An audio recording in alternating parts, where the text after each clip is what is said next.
Michel Barnier's claim that the EU is ready to intensify Brexit talks once more has been dismissed by Business Minister Nadhim Zahawi, who slammed the EU for a failure to recognise the UK's sovereignty throughout the tense negotiations.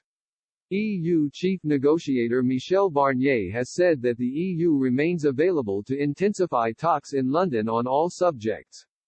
This comes after Prime Minister Boris Johnson said that the UK should start preparing for a no-deal Brexit. Business Minister Nadhim Zahawi reiterated the government's point to Sky News that there was no point in continuing negotiations without a move on the EU's part. He said, as long as they agree to negotiate with us as a sovereign in the way the EU has treated Norway on fishing, then we're happy to intensify. But until they make it very clear that they are willing to negotiate with us as an equal, as a sovereign, then there's no point simply just paying lip service. There's no point saying they'll intensify negotiations when the reality is that they don't accept the principle that the UK has left the EU and we are now sovereign.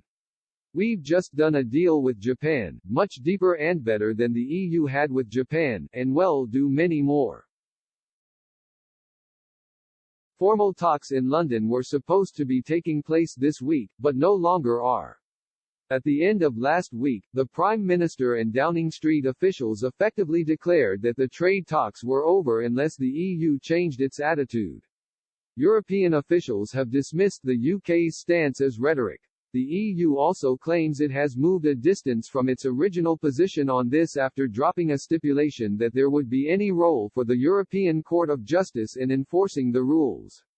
Cabinet Office Minister Michael Gove met with EU Commissioner Maros Šefčovič at the start of the week to discuss how the withdrawal agreement is being implemented. Mr. Gove has said an agreement can be reached if there is compromise from the EU. However, Downing Street rejected Mr. Barnier's attempt to reach out, warning that the UK continues to believe there is no basis to resume talks. In a televised statement, the Prime Minister told the country, from the outset, we were totally clear that we wanted nothing more complicated than a Canada-style relationship based on friendship and free trade. To judge by the latest EU summit in Brussels, that won't work for our EU partners. I now have to make a judgment about the likely outcome and to get us all ready.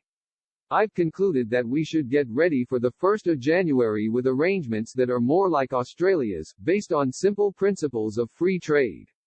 We will prosper mightily as an independent free trading nation.